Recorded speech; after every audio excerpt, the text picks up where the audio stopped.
स्मरण करो और जो उपदेश करें फिर आप उस पर चलना। वहां गए तो देखा शंकर जी के जो पिंड है ना, उसके ऊपर वो चरण रखे हुए हैं ऐसे। उनका ये तो आस्तिकता के खिलाफ है, मतलब ये तो नास्तिक पुरुष का लक्षण है।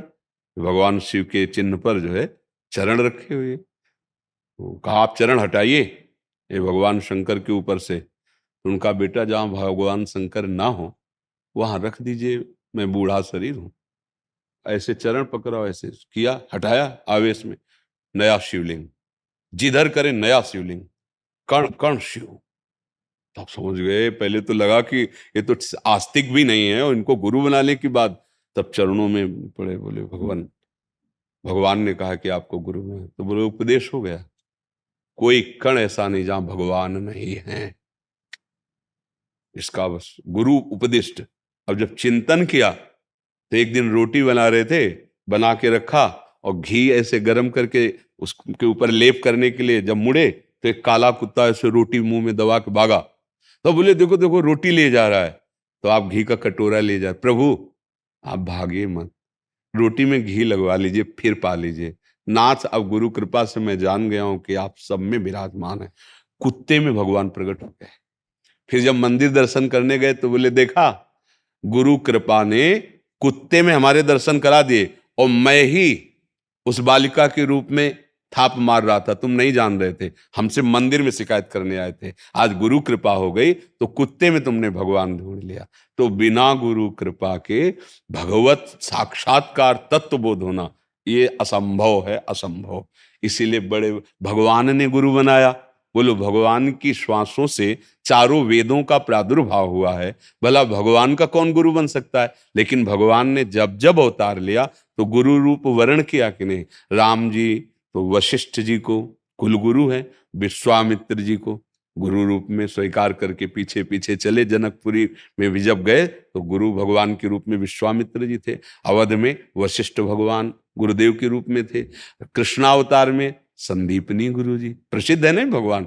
तो बोलो जिसकी श्वासों से वेदों का प्रादुर्भाव हुआ, जाकी श्वास वेद श्रुति चारी, सो हरि पढ़ें ये अचरज भारी। संदीपनी जी ऊपर आसन में बैठे और भगवान नीचे बैठे, क्या महिमा है। भगवान के जैसा कोई ज्ञानी हो सकता है क्या। ज्ञान समुद्र है, अखंड ज्ञान, और वो पढ़ रहे हैं, वो गुरु मान रहे हैं। तो फिर मतलब हमको भी मानना चाहिए, क्योंकि जब परम गुरु भगवान अवतार लेते तो गुरु वर्ण करते हैं, तो फिर हमें कोई प्रार्थना करो भगवान से कि ऐसे महापुरुष का सानिध्य मिले जो हमें शैव मंत्र दे, क्योंकि आपकी रुचि शैव मंत्र में है ना, उसके अनुसार फिर पद्धति से चलोगे तो फिर अनुभव होने लगेगा। अमित कुमार जी, नई दिल्ली से। श्री हरिवंश गुरुदेव, आपके चरणों में कोटि कोटि नमन। गुरुदेव, अपने स्वरूप को कौन भूल गया है? शरीर, बुद्धि, मन या आत्मा? और आत्म स्वरूप का बोध किसको होता है, मन को या स्वयं आत्मा को? अपने आप से भूल गए और अंतःकरण में तदात्म हो गए। अंतःकरण तदात्म हो गया पांच भौतिक शरीर में, यही भूल होती चली गई। इसीलिए गोस्वामी जी ने बहुत प्रवीणता पूर्वक लिखा है, जड़ चेतन ही ग्रंथि पड़ गई, यद्यपि मृषा, कोई गांठ वाट नहीं पर छूटत कठिनाई। समझ पा रहे हो, जड़ चेतन ही ग्रंथि पड़ गई, यद्यपि मृषा, मतलब बिल्कुल झूठी बात है। जड़ चेतन में कभी ग्रंथि पड़ ही नहीं सकती, पर पड़ गई, यद्यपि मृषा छूटत कठिनाई। अब ये जो मृषा शब्द का बोध है ये विशुद्ध ज्ञान होने पर होगा। जैसे स्वप्न में हमारा स्थूल शरीर शैया पे होता है और हम स्वप्न में यात्रा भी कर रहे हैं, खान पान भी कर रहे हैं, भोग विलास भी हो रहा है, मारपीट भी हो रही, प्रियता अप्रियता सब हो रहा है। तो ना स्वप्न में कोई शरीर था और ना कोई पदार्थ था, ना कोई घटना हुई थी सुखद ना दुखद। ये कब पता चला, जब आप जगे। पर क्या जिस समय आप स्वप्न दशा में थे, क्या उस समय आपको झूठा लग रहा था क्या? नहीं। तो यद्यपि मृषा पर छूटत कठिनाई। अब उस दुख में स्वप्न से बचा सकता है तो जागरण, जागृत अवस्था बचा सकती है। अब जागृत अवस्था हो जाए, कोई उसे जगा दे या स्वयं से जग जाए, तो उसको यह अनुभव होने लगेगा कि स्वप्न का स्वाप्निक शरीर, स्वप्न की बाजार, स्वप्न की वस्तुएं, स्वप्न का प्रिय अप्रिय, सब का सब झूठा था, कुछ किंचन मात्र भी सत्य नहीं था। ये कौन जान सकता है? जगा हुआ पुरुष। समझ रहे हो ना? ऐसे ही जागृत अवस्था का ये स्थूल दे, ये सूक्ष्म दे, ये कारण दे, ये बिल्कुल मृषा। तो मृषा किसी को हम तो देख रहे हैं, सब है तो स्वाप्निक पुरुष है। मोह निशा सब सोवनिहारा, देखे स्वपन अनेक प्रकारा, ये नानात्व का दर्शन। अब ब्रह्म विद्या अध्यात्म विद्या के द्वारा या भगवान की अनन्य भक्ति के द्वारा जो हमें ज्ञान प्राप्त होता है वो जगना होता है। होए विवेक मोह भ्रम भागा, मोह का नाश हुआ। जानिस तबे जीव जग जागा, जब सब विषय विलास विरागा। किसी भी भोग में कोई भी आसक्ति नहीं, क्योंकि शरीर को उसने समझ लिया कि ये स्वप्न की तरह है, कुछ चंद मिनटों का ये टिकाऊ चीज नहीं। जैसे स्वप्न है ना, मान लो लंबा स्वप्न चल रहा है तो स्वप्निक ही, थोड़ा ये उससे लंबा है, 70 वर्ष 80 वर्ष, पर ना ये पहले था ना ये बाद में रहेगा, ये बीच में केवल भास रहा है। जैसे सोने के पहले वो स्वप्निक शरीर नहीं था, वो वस्तुएं नहीं थी, जागने के बाद भी नहीं थी, पर स्वप्न में थी। ऐसे ही वर्तमान में जो भास रहा है ये हमारी अज्ञान अविद्या की दृष्टि से भास रहा है। नहीं, जिस दिन हमारी ज्ञान की दृष्टि खुलेगी और अविद्या हटेगी तो भगवान कह रहे हैं वासुदेवा स्वरमिति समात्मा सुदृढ़, केवल वासुदेव है। मत्ता परतरम नान्यत किंचिदस्ति धनंजय, केवल मैं हूं, केवल मैं हूं। भगवान कह रहे हैं मत्ता, मैं ही केवल हूं। तो मुझे भगवान नहीं दिखाई दे रहा हो, सब कुछ दिखाई दे रहा, मतलब अभी हमारी दृष्टि ठीक नहीं हुई, ज्ञान दृष्टि नहीं हुई, भगवत दृष्टि नहीं हुई। हम आराधना करवावें किससे? शरीर से, मन से, इंद्रियों से, तो ये सब पवित्र होंगे तो इससे भगवत प्राप्ति नहीं होगी। जैसे निर्मल और अचंचल स्थिर जल में नीचे क्या हम देख पाते हैं, ऐसे ही जहां मन निर्मल हुआ, अंतःकरण निर्मल हुआ, इंद्रियां संयमित हुई, अचंचल हुई, स्थिर हुई, तो हम अपने स्वरूप को देख पाते हैं अपने आप से। वो कोई नेत्रों से नहीं, कोई दृश्य नहीं है। वो जो हमारा स्वरूप है वो दृश्य नहीं है।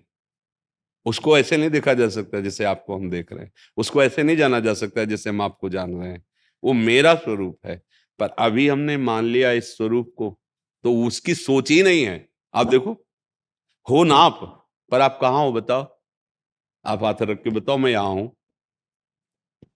कोई भी मशीन लगा ले और आपको ढूंढ ले तो हमें बताओ। वो ऐसा स्वरूप है जो अचिंत्य है, पर हो आप। कोई निकलता है, निकलता है ना, तो है ना कोई, और वो आप हो, तो आपने अपने को क्या माना है? यही तो माना है। तो आप मोह में हो ना, अज्ञान में हो ना। अब इसीलिए भजन करके महात्मा लोग जितेंद्रीय होके, जितेंद्रीय का मतलब अगर लेना देना चलता रहा तो फिर आपको इस सत्य भासेगा संसार। अगर सुख लेना चाहते हो इस विषयों से, तो बिना चाहे बिना मांगे दुख मिलेगा आपको। कोई चाहता है दुख? सब सुख के लिए उपाय कर रहे हैं, सब सुख चाहते हैं, फिर दुख क्यों आता है? क्योंकि ये दुखालय है, सुख स्वरूप में है। ये भटकते भटकते जब कभी सदगुरु की प्राप्ति होती है और उनके वचनों से हमें विश्वास, श्रद्धा, तो श्रद्धावान लभते ज्ञानम, श्रद्धावान को ज्ञान प्राप्त होता है। तत्परा संयतेंद्रिया, तत्काल लगाम को खींची। गलत मार्ग में घोड़े जा रहे हैं। शरीर एक रथ है, इंद्रियां इसके घोड़े, मन इसकी लगाम है, बुद्धि इसका सारथी है, और जीवात्मा रथी रूप से बैठा हुआ है। सारथी बेईमानी कर गया, बुद्धि धोखा दे गई, और संसार मार्ग में मन रूपी लगाम छोड़ दी तो इंद्रिय रूपी घोड़े मन चले, जिधर मानता है उधर। अब रथी बेचारा भोंदू बना बैठा है, जबकि पूरा शासन उसका उसी के हाथ में है। अब सारथी के अधीन वो हो गया, बस गड़बड़ हो गया। अब सारथी सुजान हो जाए तो बात बन जाए। तो भगवान श्री राम ने विभीषण जी से जब रथ का वर्णन किया कि जिससे विजय होती वो रथ तो अलग है, तो उसमें जो सारथी का वर्णन किया तो कहा ईश भजन सारथी सुजाना। जो अपने आराध्य देव का भजन है ये सुजान सारथी है। अर्थात नाम जब करोगे निरंतर तो आपकी बुद्धि प्रवीण हो जाएगी। लगाम को खींची, मन को खींचा। श्रद्धावान लभते ज्ञानम, तत्परा संयतेंद्रिया। अब घोड़े बिल्कुल लगाम टाइट, तो घोड़े कदम नहीं बढ़ा सकते, अब मोड़ दिया। अभी जो बहिर्मुख थे अब अंतर्मुख किया। जे ही अंतर्मुख हुए, निर्मल हुए, तो अपने आप से अपने आप का अनुभव हो गया। भगवान ने गीता में कहा अपने आप से अपना उद्धार करो। बड़ा सूक्ष्म विषय है ज्ञान। अब चूंकि उस कोटि का भजन नहीं तो बुद्धि सूक्ष्म है, तो थोड़ा अध्यात्म समझेगी, स्थूल है। होय बुद्धि जो परम सयानी, तिन तन चितई नान हित जानी। इसी ने मुझे फांस रखा है भोगों में।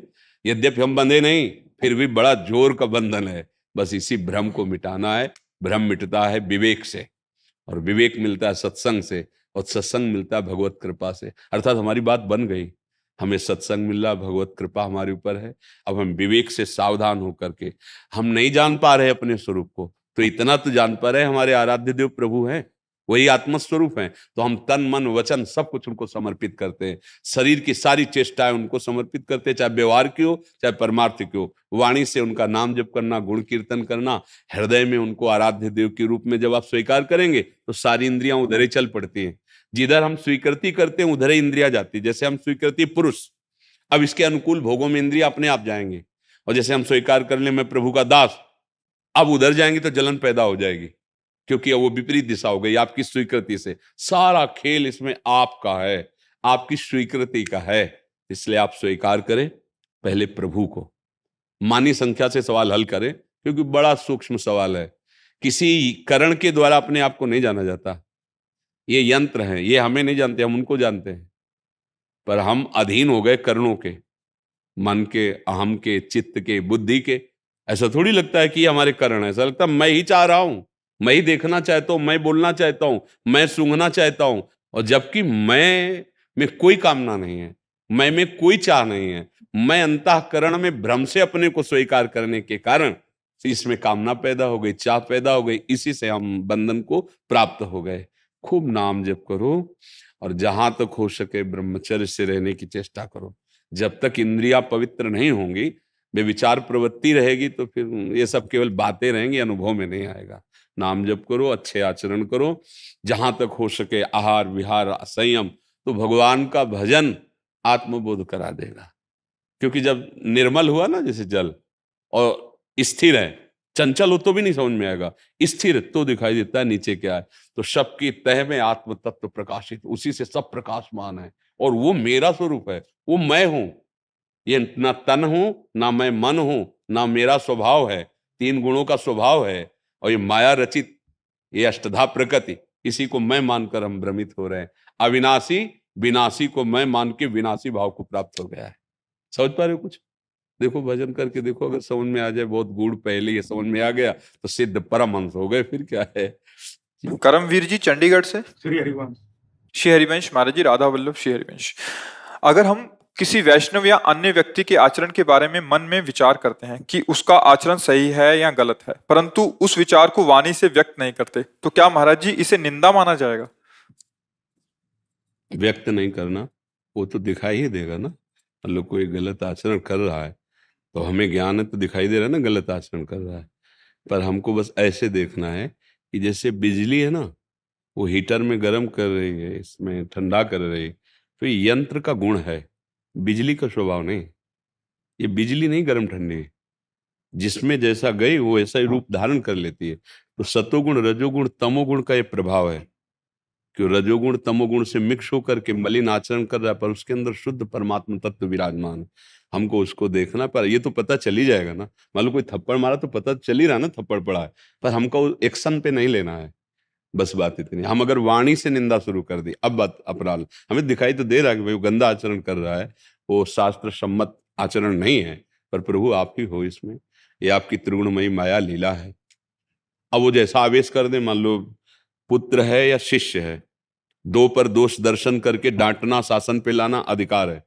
पर कोई वैष्णव है, कोई ऐसा है, तो हमारा भाव यही है कि उसमें भगवत भाव करके हम अपने को दूरी बनावें और अपने हृदय को निर्विकार करें।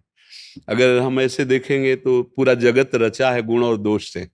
शुद्ध सोने का कोई आभूषण नहीं बनता है, उसमें कुछ न कुछ मिलावट करके ही उसकी आकार वृत्ति दी जाती है। कुंडल है, कंकण है, कुछ न कुछ उसमें मल होता है, तभी वो आकार धारण करता है।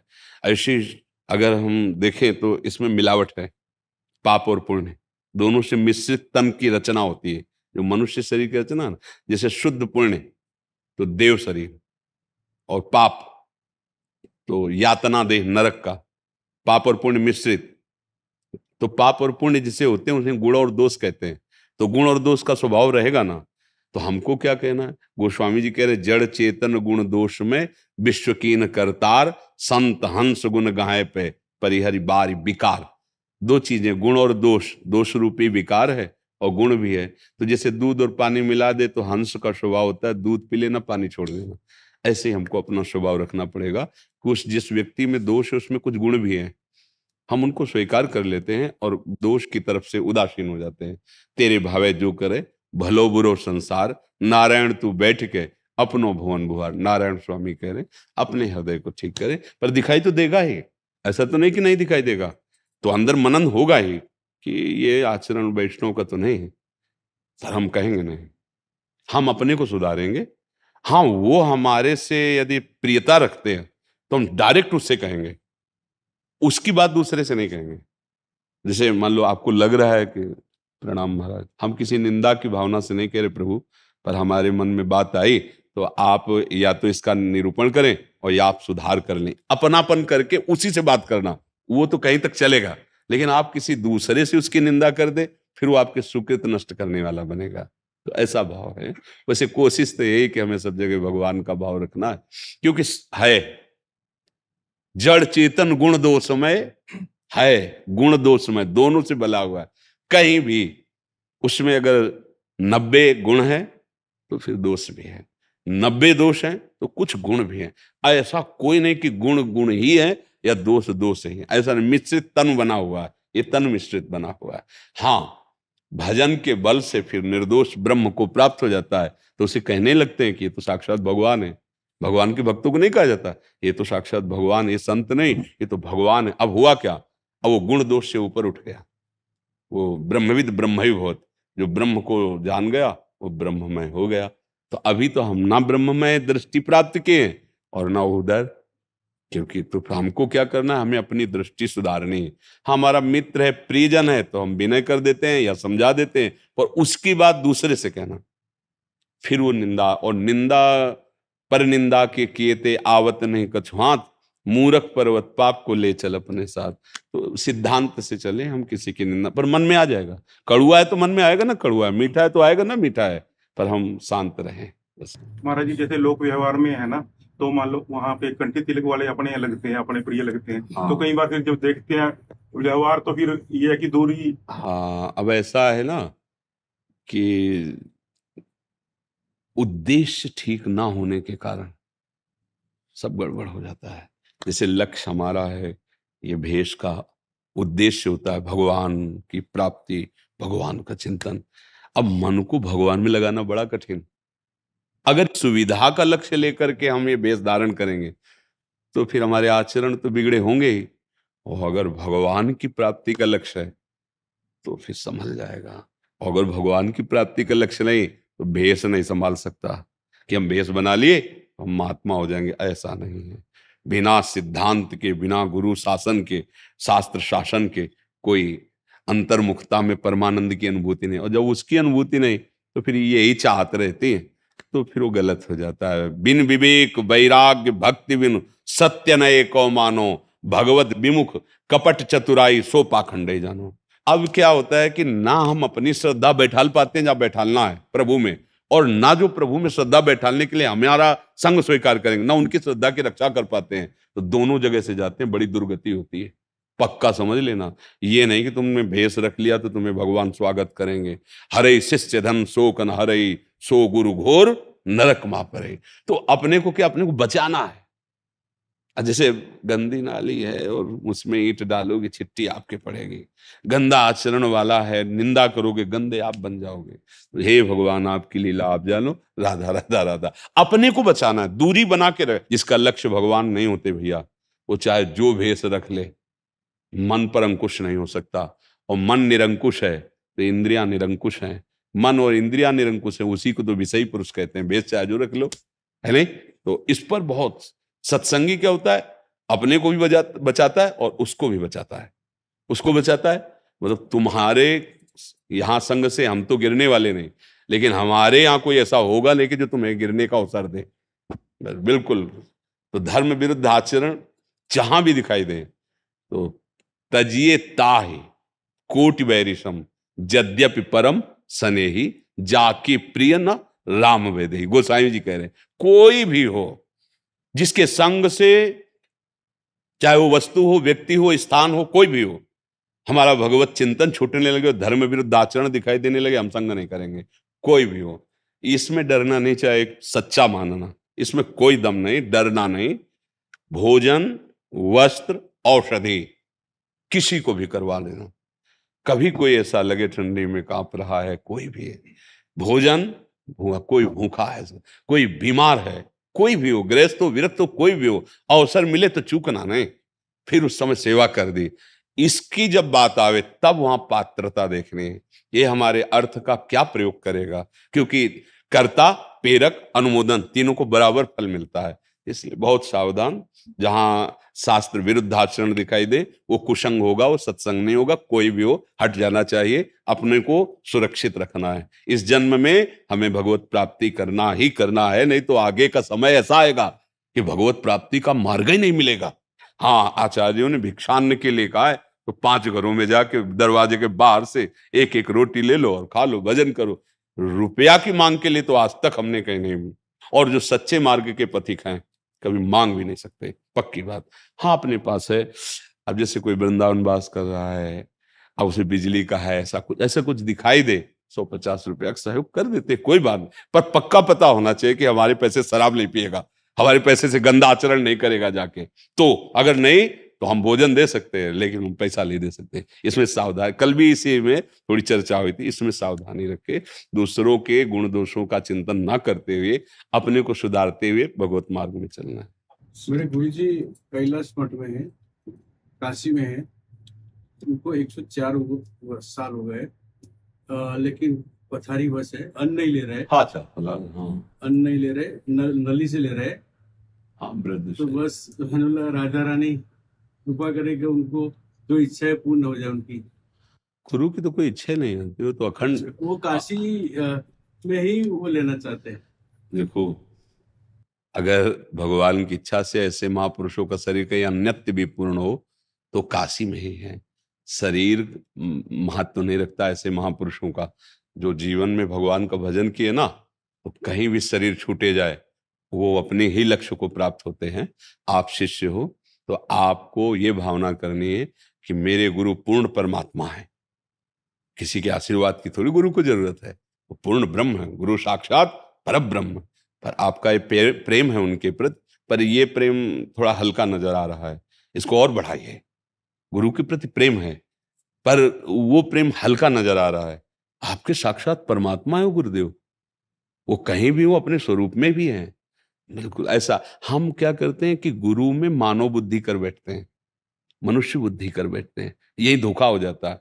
और गाते हैं गुरुर् ब्रह्मा गुरुर्विष्णु गुरुर्देव महेश्वरा गुरु साक्षात परब्रह्म तस्मै श्री।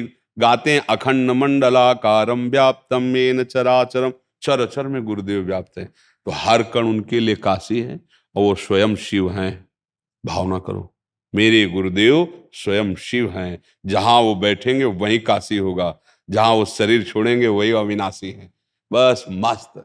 हाँ, गुरुदेव भगवान हैं, भगवान ही गुरुदेव हैं, बस ऐसी भावना करनी है। तो वही सब रूपों में वही है, तो गुरुदेव तो साक्षात परब्रह्म है ही। ठीक है ना।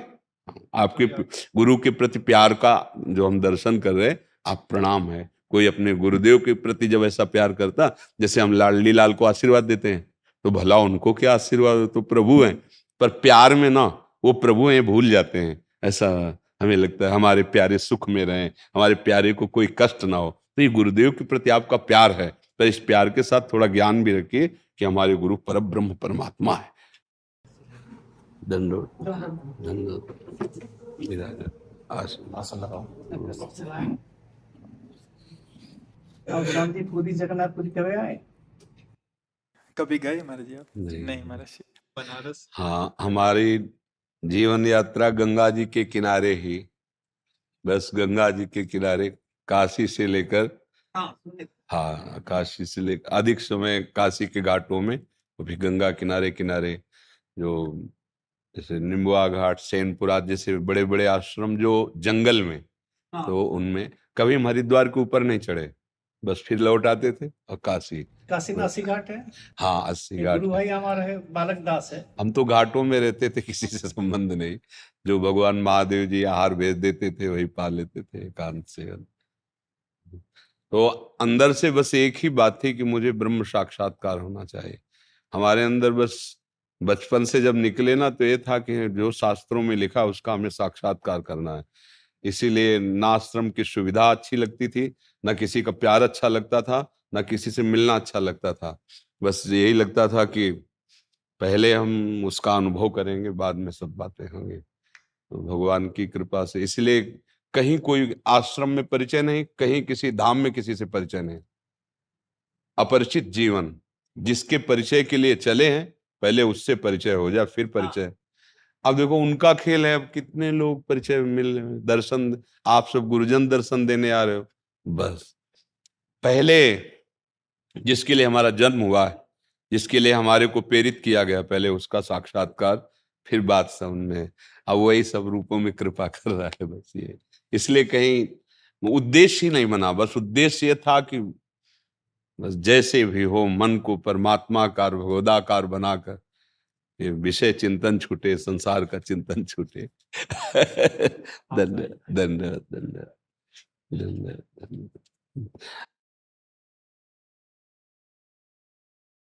महर्षि, आप वारकरी संप्रदाय के मुख्य आचार्य, एकनाथ जी की परंपरा के 92 वर्ष की आयु महाराज जी आपकी।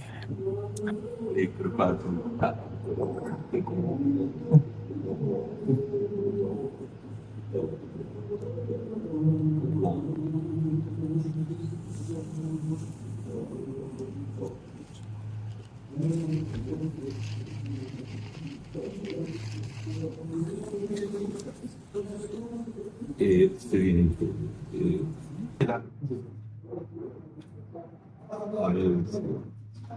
और महाराज जी आप विराज विराज।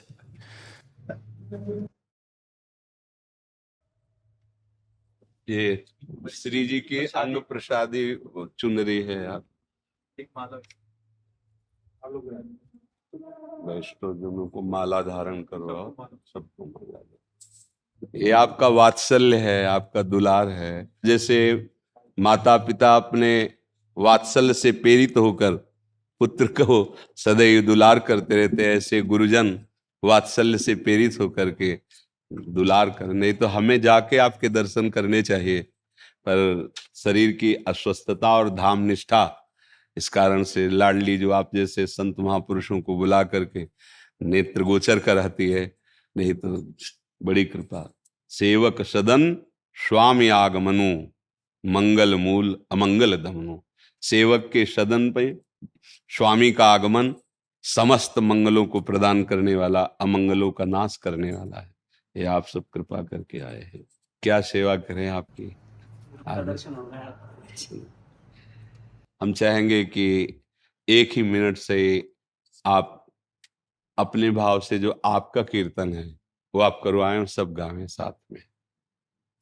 क्योंकि अपने हरि के जो जन हैं, हरि के दास जन हैं, इनका मिलना, इनका स्वागत, इनका सुख भगवान नाम ही है। अगर नाम कीर्तन हुआ तो मानो बहुत बड़ा स्वागत हो गया और बहुत बड़ी हम लोग अमृत पान किए। नामामृत है। जितने भी महापुरुष हुए हैं, नाम में आसक्त चित्त जो हुए हैं, वो भगवान अजित को भी जीत लिए हैं। नाम जैसी महिमा सब शास्त्रों का, सब ज्ञानों का एक ही, सब संतों का मत, जो नाम में प्रीति कर लिए वो नामी को अधीन कर लिया।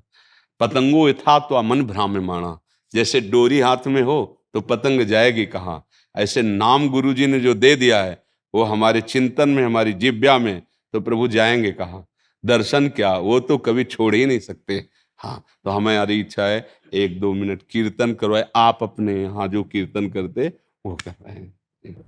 राम कृष्ण हरि विठ्ठल केशवा राम कृष्ण हरी विठ्ठल केशवा राम कृष्ण हरी विठ्ठल केशवा राम कृष्ण हरी विठ्ठल केशवा राम कृष्ण हरी विठ्ठल केशवा राम कृष्ण हरी विठ्ठल केशवा राम कृष्ण हरी विठ्ठल केशवा राम कृष्ण हरी विठ्ठल केशवा राम कृष्ण हरी विठ्ठल केशवा जय हो राम कृष्ण हरी विठ्ठल केशवा राम कृष्ण हरी विठ्ठल केशवा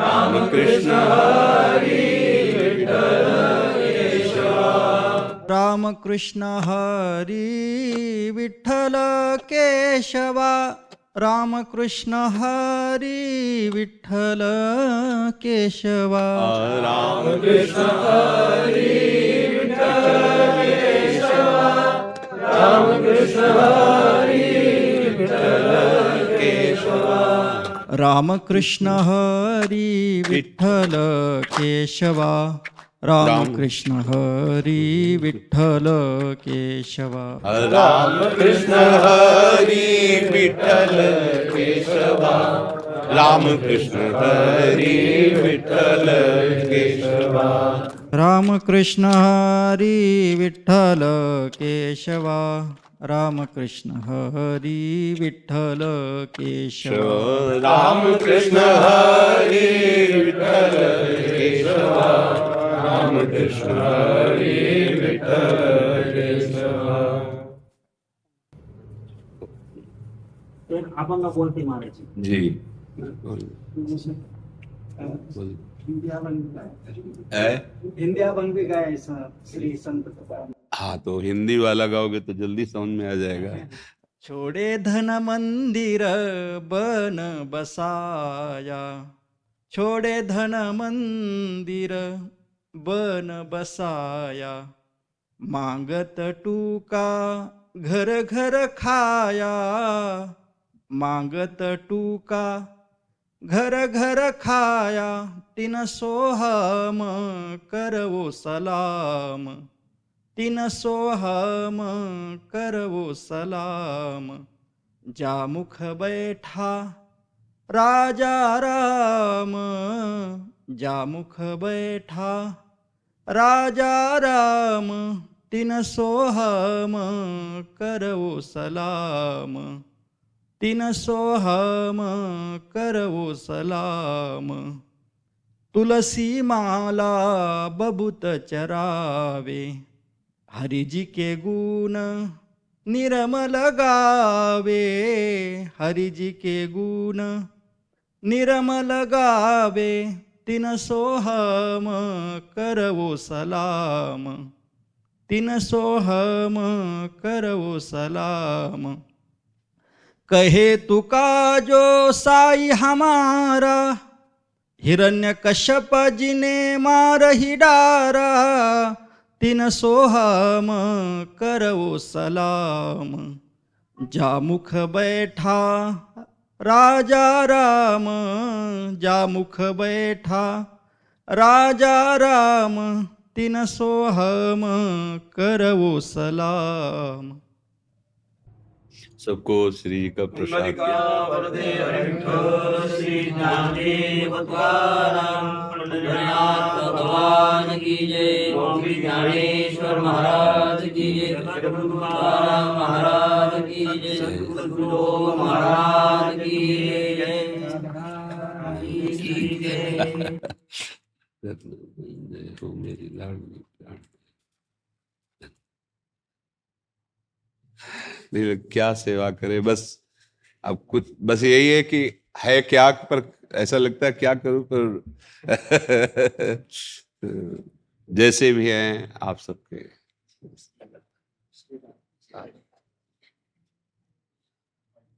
धन्यवाद धन्यवाद धन्यवाद